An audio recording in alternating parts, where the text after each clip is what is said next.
Mheshimiwa Rais wa Jamhuri ya Muungano wa Tanzania, awali ya yote nianze kwa kumshukuru sana Mwenyezi Mungu aliyetupa fursa hii ya uhai na kutuunganisha pamoja siku hii ya leo tunaposhuhudia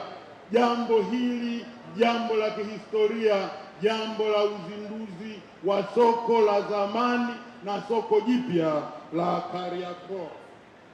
Mheshimiwa Rais,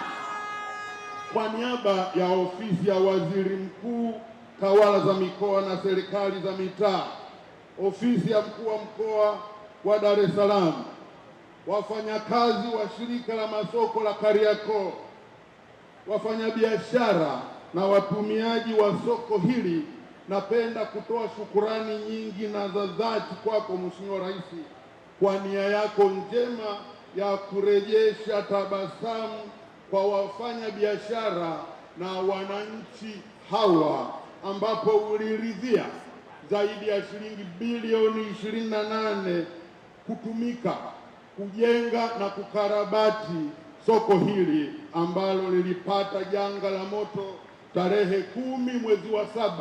mwaka 2021. Mheshimiwa Rais, nilikuwa nisiliseme hili lakini niruhusu tu niseme kwamba janga hili lilipotokea ulikuwa umeniteua mimi kuwa katibu mkuu wa wizara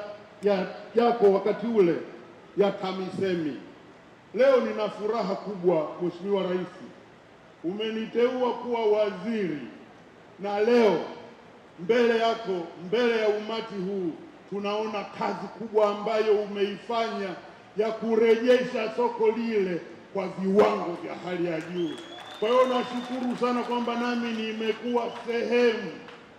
ya mafanikio haya Mheshimiwa Rais, na kushukuru sana Mheshimiwa Rais. Ili kuhakikisha soko hili linatoa huduma bora na kwa ufanisi na kuhakikisha fedha iliyowekwa na serikali inakuwa na thamani na kuleta tija, serikali yako inaendelea na utaratibu wa kuhakikisha barabara zinazozunguka soko hili la Kariakoo na barabara za jirani zinafunguliwa kama alivyoeleza Mheshimiwa Albert Chalamila, mkuu wa mkoa wa Dar es Salaam. Lengo kubwa Mheshimiwa Rais ni kuongeza usalama wa eneo hili, lakini vile vile kufanya eneo hili liweze kutumika na kutoa huduma. Mheshimiwa Rais, nichukue fursa hii pia kwa kuwa ni mara yangu ya kwanza kusimama mbele ya umati huu, mbele yako, kukushukuru sana kwa kuniteua kuwa waziri